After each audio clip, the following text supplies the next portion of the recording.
Hey guys, all right, chapter 11 is called The Book Trial, which seems to me to be the perfect type of trial. Was he a Thorkin then? Said Hawthorne through a mouthful of toasted cheese sandwich. Jupiter had allowed Morgan's new friend to visit her at the Hotel Deucalion on the condition that he help her study for the upcoming book trial. So far they hadn't studied anything but the Deucalion itself. Hawthorne especially loved the smoking parlor. Chocolate smoke this afternoon to promote emotional well-being. The rain room, though he hadn't brought any galoshes and his trousers were now soaked to the knees, and the theater. Although not the theater itself, but rather the dressing room backstage. The walls were lined with hanging costumes. Each one came with an accent and a funny walk that took ages to fade. Hawthorne was still skipping down the corridors half an hour after he had taken off his Goldilocks costume. Now they sat at the corner table in Hotel Deucalion's busy kitchen, which was full of steam and noise and chefs scrambling to fill orders. Not the best place to study for a test, in Morgan's opinion, but Fen wouldn't let them eat their lunch in the library, and Kettigree had earlier announced that gravity had been suspended in the dining room until further notice. Was my knack? Morgan had learned to dread this question. I don't know. Hawthorne nodded, chewing and swallowing loudly. You don't have to tell me. Loads of candidates keep it a secret. It gives them an edge until this show trial. It's not that, said Morgan in a rush. I don't think I have one. You must, he said, frowning as he chugged half a glass of milk. Your patron can't put you in the trials unless you've got a knack. It's the rules.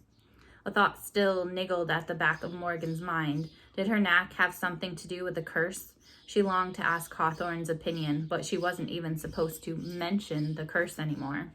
She'd promised Jupiter. I think I'd know if I did. Morgan picked at her sandwich. She'd lost her appetite.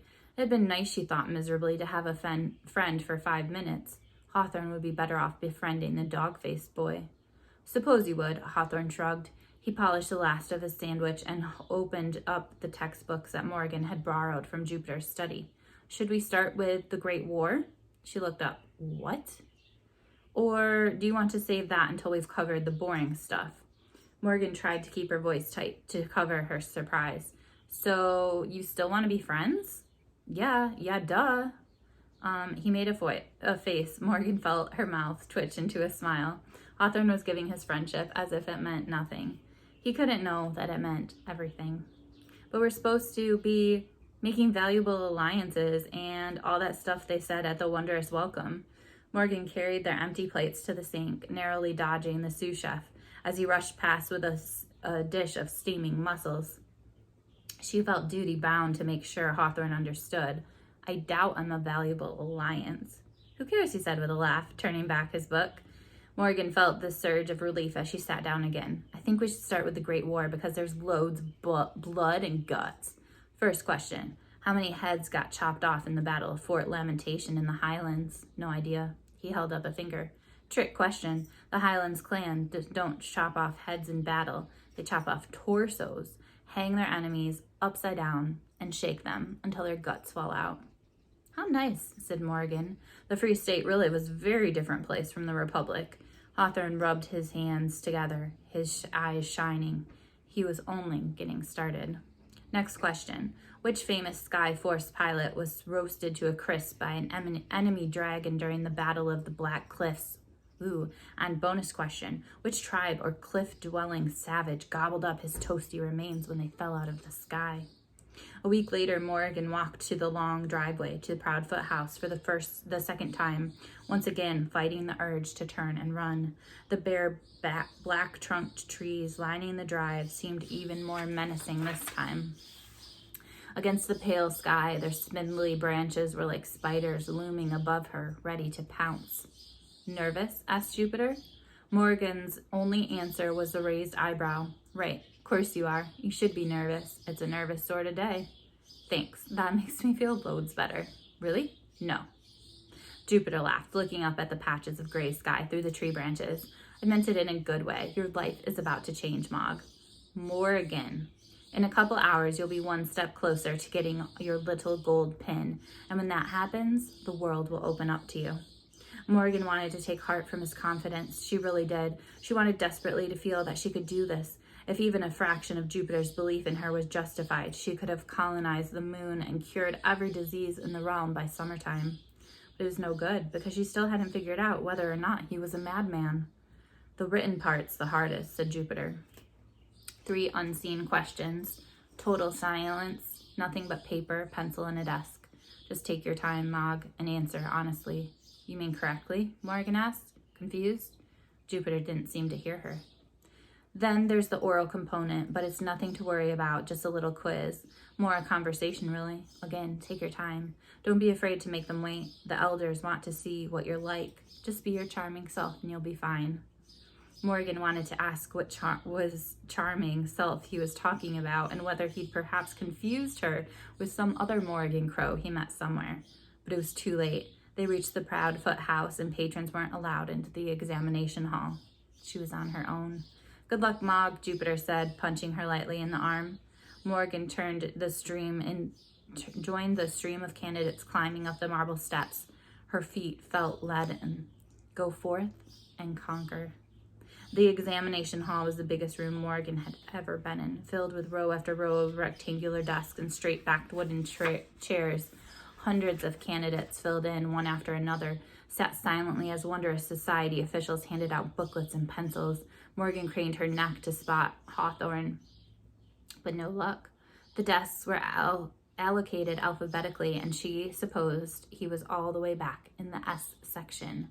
She gave up and read the front of her booklet. Wondrous Society, Entry Examination, Book Trial, Spring of 1, Third Age of the Aristocrats, Candidate, Morgan Odell Crow, Patron, Captain Jupiter Amadeus North. When every child had the exam paper, a society official at the front of the hall sounded a glass chime. With a chorus of rustling, they opened their booklets. Morgan took a deep breath and turned to the front page. It was blank, as was the second page and the third. She flipped through the rest of the booklet and found there were no questions anywhere. She raised her hand and tried to catch the eye of an official to tell them there'd been a mistake, that she'd been given a blank exam, but the woman at the front of the room was oblivious. Morgan looked at the first page. Words appeared. You're not from here. Why do you even want to join the Wondrous Society? Morgan glanced around to see if any other candidate's booklet had grown a brain and started answering impertinent questions. If they had, nobody seemed surprised. Perhaps their patrons had warned them. She remembered what Jupiter said to her. Just take your time, Mog, and answer honestly. With a sigh, Morgan picked up her pencil and began, because I want to be an important, useful member of... Before she could finish writing, the sentence was scratched out by some unseen pen. She gasped. Nonsense, said the book. Why do you really want to be in the Wondrous Society? Morgan chewed her lip. Because I want a little golden W pin. The words scratched themselves out again. A corner of the page began to blacken and curl in on itself. Nope, said the book. A tiny tendril of smoke coiled up from the smoldering edges of the page. Morgan tried stomping it out with her hand, but it wouldn't stop. She looked around frantically for a glass of water and an adult to help her, but none of the officials seemed disturbed. In fact, they seemed to be tranquilly ignoring the fact that not only Morgan's, but several other candidates' exam booklets were in various stages of combustion. One boy's paper burst into flames and burned out completely, leaving nothing but a pile of ash on his desk. An official tapped him on the shoulder and motioned for him to leave. The boy slumped out of the hall. Honest answers, thought Morgan quickly, and grabbed her pencil again. Because I want people to like me. The paper paused its journey to self-destruction. It hovered in a flickered, smoldering state that usually preceded the whoosh of flames. Go on, said the book. Her hand shook a little. I want to belong someplace. More, the book prompted. She took a deep breath and thought of the conversation she'd had with Jupiter the day after Morningtide and wrote, I want brothers and sisters who will stand by me forever, no matter what. The damage began to slowly reverse itself. The clean white paper creeping back and reclaiming its burnt corners. Relieved, Morgan loosened her death grip on the pencil a little. After a moment, the second question appeared. What's your biggest fear? Morgan didn't even have to think about that one. Total no-brainer. That dolphins will learn to walk on land and shoot acid out of their blowholes. The words violently scratched themselves out, and the paper once again began to char. Nearby, a girl shrieked as her own booklet conflagrated.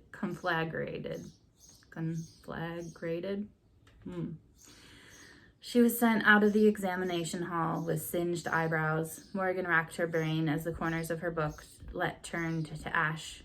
She told the truth. Land-dwelling acid dolphins were her biggest fear. They had always been her biggest fear, except, well, no, she'd always said they were her biggest fear. Probably because her biggest fear, the real one, was too awful to talk about. She bit her lip and committed a new answer to the page. Death. The book continued to smolder. Death, she wrote it again. Death, it's obviously death. And then a brainwave, the hunt of smoke and shadow. But the book kept burning. Morgan grabbed it, wincing as she scorched her fingers and wrote in the last tiny space of white left, being forgotten. The book unburned a little. Go on, it said. Then nobody will remember me. That family won't remember me because they'd rather forget that I had ever existed. The book smoothed and whitened, uncurling its pages until they were once again pristine. Morgan waited patiently for her third and final question. She glanced around the room and saw that roughly a quarter of the desks were now empty, but for little piles of ashes. And how, asked the book, will you ensure that people remember you? Morgan thought for a long time. She leaned back in her chair and watched silently as small fires broke out around her and a few dozen more candidates were made to leave the hall. Finally, she wrote the most honest answer she could think of. I don't know. And after a moment's hesitation, she added one more word, yet. In an instant, all three questions and answers disappeared from the pages and were replaced with a single word in large green letters. Pass. Morgan paced back and forth in an antechamber of Proudfoot House. Around a third of the candidates had failed the written examination. The rest were put into smaller groups and shepherded into rooms to await the next part of the book trial. In Morgan's group, there was a boy hugging his knees to his chest and rocking back and forth, an energetic pair of twins firing questions at each other and giving high five aggressively, and a girl slumped on a chair with her arms folded. Morgan recognized her. It was a friend of Noelle's from the Wondrous Welcome, the one who couldn't stop laughing at how hilarious Noelle wasn't. Her black hair was twisted into a thick braided knot at the back of her head. She watched the twins through hooded brown eyes. What are the three major exports of Upper Zealand? Shouted one of the twins. Jade, dragon scales, and wool, shouted the other. They high-fived. Noelle's friend scowled. A woman with a clipboard entered the room, her heels click, click, clacking on the wooden floor as she bustled over to the group of children. Fitzwilliam, Francis John Fitzwilliam, she read from the list. The boy in the corner looked up her and swallowed. Sweat beaded his brow. He rose unsteadily to his feet and followed her out of the room, tapping his fingers and thighs and staring at the ground. Who was the first Nevermorian to walk on the moon? Shouted one of the twins. Lieutenant General Elizabeth Von Keeling, shouted the other. They high-fived. The girl with the braid breathed fiercely through her nose. Morgan closed her eyes and concentrated on naming the 27 boroughs in Nevermore. Old Town, she whispered to herself. Wick, Blockham, Beltaguse, Metaquaire. She could do this. She was prepared. She'd read every history and geography book she could get her hands on, and she made category quiz her over and over the night before. She might not know about the exports of Upper Zealand, whatever that was, but she felt sure she knew enough now about the Nevermore and the Free State to get through the next trial. Delphia, continued Morgan, looking up at the ceiling. Groves and Alden, Deerling, Highwell. They're not going to ask about the boroughs, said Noelle's friend. Morgan was surprised to hear her voice. It was lower and huskier than she expected. At the Wondrous Welcome, she sounded like a giddy hyena. Every idiot knows what the boroughs are called. We learned that in nursery school, for goodness sake. Morgan ignored her. Pockham, Farnham, and Barnes, Rhodes Village, Tenterfield. Are you deaf or stupid? Asked the girl. What do the time zones of the unnamed realm intersect? Shouted one of the twins. Center of the Zeeb Forest, fifth pocket of the Free State, shouted the other. They high-fived. Morgan squeezed her eyes shut and resumed pacing. Blackenstock, Bellamy. She was stopped by a soft wall of a person. She opened her eyes in surprise and found the woman with a clipboard looking at her. Crow? Morgan nodded gravely, straightened her dress and shoulders, and followed the woman to the interview hall. Halfway there, she glanced back and saw Noelle's friend talking to the twins. "You're going to fail," she was saying to them in a husky voice. "You're completely unprepared. You're not going to remember a single thing. You'll never get into this society. You might as well just go home now." Morgan looked at the woman with a clipboard to see if she could go back and say something, but the woman's face was black and uninterested, as though she hadn't heard a word. "Go on," she said, giving Morgan a little push. "They're waiting for you. Stand on the cross." The High Council of Elders sat at a table in the center of an empty hall. As Morgan approached, she murmured among themselves, taking sips of water and shuffling through papers. "Miss Crow," said the spindly, wispy-haired elder, adjusting her spectacles, "who is the leader of the Free State?" "Prime Minister Gideon Steed." "Incorrect. The leaders of the Free State are innovation, industry, and thirst for knowledge." Morgan's stomach dropped as though she missed a step on a staircase. In that instant, she knew she was not prepared for the sort of interview the elders had decided to give. Any scrap of confidence she might have felt earlier had now abandoned her, and she suddenly felt seized by fear. "Who is Gideon Steed?" asked the bull, Elder Anti-Eliath Saga. Morgan faltered. He's the Prime Minister, isn't he?" "Incorrect," boomed Elder Saga. "Prime Minister Gideon Steed is a democratically elected steward of the Free State, a sentry who has been appointed to the people to protect their values, standards, and liberties that we must hold dear." "But he is the Prime Minister," Morgan insisted. This wasn't fair. She'd answered the question correctly. "You just said so yourself." The elders ignored her protest. "How does one tell a true incendiary botanical from a tree that has merely been set on fire?" asked Elder Helic Wong. She knew this one. The flames of incendiary botanical never produce smoke. "Incorrect," said Elder Wrong. "Incendiary botanicals are extinct. Any tree that appears to be an incendiary botanical is a tree that has merely been set on fire and should be extinguished immediately." Morgan groaned inwardly. She should have seen that coming. Of course fire blossom trees were extinct. Jupiter had told her that. Plus she read in a vegetable history of Nevermore that nobody had set a fire blossom burning in over 100 years. She felt a twinge of annoyance at the trick question. "How old is the city of Nevermore?" asked Elder Quinn. "Nevermore was founded 1,891 years ago during the Second Avian Age." "Incorrect. Nevermore is as ancient as the stars, as new as powder or snow, and as mighty as thunder." "Well, this is impossible. How am I supposed to—" "When did the Courage Square massacre occur?" asked Elder Quinn. Morgan had started to answer Winter of 9, Age of the East Winds, when something came into her mind. She stopped and took a moment to let her brain form the answer before her mouth did. The elders watched her expectantly. "Don't be afraid to make them wait." "The Courage Square massacre," she began haltingly, "occurred on a dark day." The elders said nothing. "One of the darkest in Nevermore's history. A day when—" She paused while her brain scrambled for words. "A day when fiendishness triumphed over goodness. A day when evil itself took a hold of Nevermore and shook it until its guts fell out." The elders continued to stare. Morgan's heart hammered in their ears. What more did they want? "A day to never be repeated," she said finally. That was it. She had no more nonsense left in her. Elder Quinn smiled. It was a tiny smile, but Morgan saw it. It was just like a very small flower in a bed of hopeless weeds. The hunched little elder looked as though he might be afraid that she might be about to ask a follow-up question. Morgan felt suddenly terrified. She didn't actually know that much about the Courage Square massacre. She and Hawthorne had stopped for a tea break halfway through the chapter of Encyclopedia of Nevermore Barbarianism and forgot to get back to it. Morgan held her breath, hoping she'd said enough. Elder Quinn looked to her colleagues, who nodded curtly and returned to their papers. "Thank you, Miss Crow. You may go." Morgan emerged, blinking into sunshine. She walked in a daze down the steps of Proudfoot House to where Jupiter stood, waiting. How was it? Weird. Obviously, he shrugged, as if she should have realized that weirdness was standard procedure for the Wondrous Society. "Your mate with the toads came out earlier, by the way. Said to tell you he got through the next trial and that you better get through too, or else."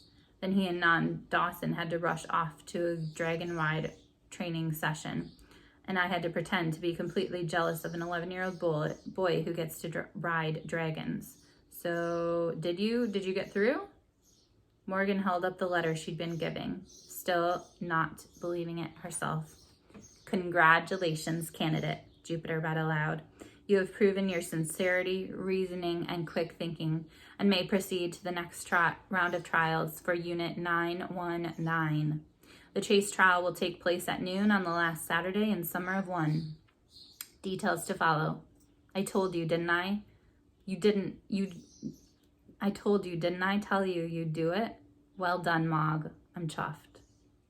Morgan wasn't paying attention. She spotted the high-fiving twins leaving Proudfoot House. They ran, wailing to their patron. We can't do it, sobbed the first twin. We're completely unprepared. We don't remember a single thing. Somewhere in among the relief she felt at her own success, Morgan felt sorry for the twins. That awful girl Noelle's friend had obviously gotten inside their heads and rattled their confidence. She wanted to say something, to give them some sort of hint about what the elders wanted, but Jupiter was already steering her away from Proudfoot House. The sun had come out, making the bare black branches of tree-lined drive seem somehow less sinister than before. She lifted her face, letting it warm her, and absently reached out to touch one of the dead trees as she and Jupiter a flash of searing heat and tiny purple sparks met her fingertips as she snatched her hand back. Ow! What? Jupiter stopped short. What's wrong? That tree just burned me. He stared at her for a moment, then chuckled. Very funny, Mog. I told you fire blossoms are extinct. Jupiter carried on ahead of her, and Morgan examined her unblemished fingers. She reached out cautiously to touch the tree again. Nothing happened. She shook her head, giving a confused little laugh. Apparently, her imagination did have a bit of nonsense left in it. This is about how far we are, you guys. And we will definitely finish before the end of the year because I planned it all out. So see you guys tomorrow.